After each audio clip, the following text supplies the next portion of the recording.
Alright, so what's going on, guys? My name's Chopper, and welcome back, everybody, to another World War II Zombies video. In this one, we're going to be discussing DLC 2, The Shadowed Throne, that has been announced. Now, we do have some really cool stuff to talk about today, so if you guys are excited for World War II's DLC 2, or if you end up enjoying the video, then be sure to leave a like on it. That would be greatly appreciated. If you are brand new around here as well, don't forget to subscribe, and I'll keep you guys up to date on anything that comes out with World War II Zombies. And anyways, guys, all that being said out of the way, let's go ahead and get started. I know I'm a little bit late on making a video on this map, but there's a reason for that. I wanted to wait until there was more to talk about before I end up making a video, because our initial announcement for this map and this basically entire DLC is different because it came without a trailer. There's no any sort of cinematic trailer attached to this DLC, and that's kind of the first for Call of Duty, and I don't know why it hasn't come out. It's a little bit odd, but I still want to talk about this map nonetheless. So the map pack name that we have for DLC 2 is called The War Machine. That's a pretty cool name, and within this we're getting 3 new multiplayer maps and a brand new war mode map, which is pretty cool. And there's no remakes in this one, fortunately, for a lot of people, as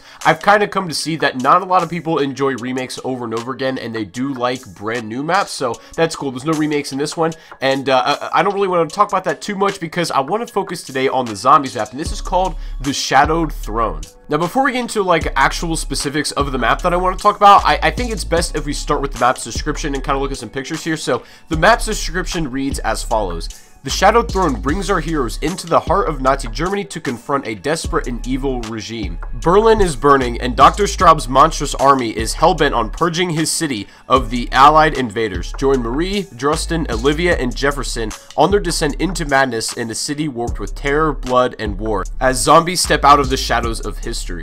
So I don't know, that's a pretty cool description. The map sounds interesting, and now I'll show you guys the only 2 pictures that we have of the map that exist. For some reason, without a trailer, we don't have a lot to work with, but I will show you guys these. First and foremost, this was our original picture that we got. This is what we initially saw on all the announcements, and unfortunately, without a trailer, we don't know where this is in the map, but this is a brand new zombie type. It appears to be. It could be a pest from the looks of things, but I would probably place my money that this is a brand new zombie type exclusive to the map, sort of like a napalm, a kind of explosive zombie, and I feel like it's going to be used maybe at some point throughout the main quest, but it's a new zombie type nonetheless. Now, I don't really know if this is certain, but we've heard reports of having 2 different new zombie types, that being one of them, and then there's another one that's sort of like a mystery. We don't know what it's going to be, but I'd imagine this is going to bring a lot of new stuff to the table, which is always exciting. I love when World War II Zombies makes these brand new enemies, regardless of how they're balanced, you know what I mean? Like the Moishlers in The Darkest Shore were a little bit, they were something different. They were still manageable, but they were hard to fight against, and it did bring a new challenge to the table, which I personally really enjoyed. But aside from that one, we have one more picture to take a look at that's more of a better map overview rather than a picture's focusing on one specific enemy with the background blurred out and we can't really see what's going on.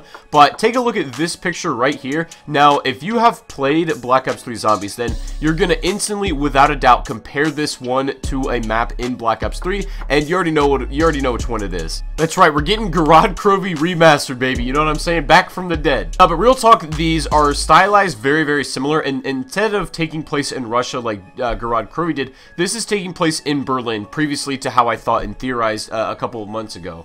Now, this is where things start to get interesting if we go into the specifics of the map of what we can expect. Now, when we leave The Darkest Shore, we're on these blimps and we're headed to Berlin. Now, the only way we're going to get on the ground is by getting off of these blimps somehow, and I really hope that they include this in maybe one of the either opening cutscenes of the map or even starting out. Maybe we'll start out like around the blimp itself and we have to drop down somehow. That could be like a really cool starting room idea, as The Darkest Shore kind of dabbled in that a little bit with the whole infinite spawn on the beach thing. It wasn't really infinite, but you know, it was like a lot right when you come in, almost like an Area 51 type of deal. But if they switch up the starting room on this even more and go for a new concept, a blimp could make a really cool dynamic theme for that. But once we're on the ground, the objective that I feel like is going to take place in the map is something that is interesting. Now, you guys know that Dr. Straub is headed to Berlin to save the Fuhrer right now, as he was about to take place in Operation Sea Lion, but it's no longer in effect and he needs to be rescued. So Dr. Straub is on his way to rescue the Fuhrer. So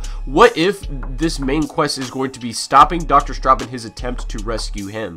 That sort of plays into my theory about the map name, the Shadowed Throne. I think it's kind of a double entendre for, number one, the Shadowed Throne, like as in the Führer, and that kind of Shadowed Throne, but also I think that it's going to focus on another aspect of mythology, and, you know, the Darkest Shore was like around Nerthus, and then the Final Reich was around Barbarossa, so I'd imagine that this Berlin map, the Shadowed Throne, is going to have another type of mythology tied to it, and that's probably going to be another, like, direct correlation with the Shadowed Throne, but I think that has a double meaning in my opinion. Now, from what I would tell you, I would say this might be a smaller map when we get it, like, just in terms of actual square footage, but I think we're going to go to a lot of different places, such as, like, underground areas. Now, Cameron Dayton tweeted out, like, basically quote tweeted that picture and said, make sure to bring your shovels, which is interesting because I think we're going to be either digging up artifacts or digging ourselves into new areas, which could be a really cool concept. In my opinion, the Darkest Shore was a really big step in the right direction in terms of where I feel like World War II Zombies should go for replayability, people enjoying the game, and just, like telling a good story and narrative. I think this was a big step, but I'm hoping that the Shadowed Throne can continue that sort of trend to go on, so it can go upward and people will enjoy the DLCs more and more. I've been actually really getting into these recently, and I'm super excited for this new map. But anyways, let me know in the comment section what you guys think about the Shadowed Throne so far. I really wish we had a trailer because I would like to react to it or show you guys something, or, you know, I just want something to look at more than just rather this description and 2 pictures. But that's how they're deciding to market this right now, and hopefully this map does live up to some hype. But anyways, that's gonna be the video for today. I really hope you guys did enjoy. If you did, make sure to drop a thumbs up, hit that subscribe button if you are brand new around here, and other than that, guys, hope you have a fantastic rest of your day, and I'll see you all on the next live stream or the next video. Peace out.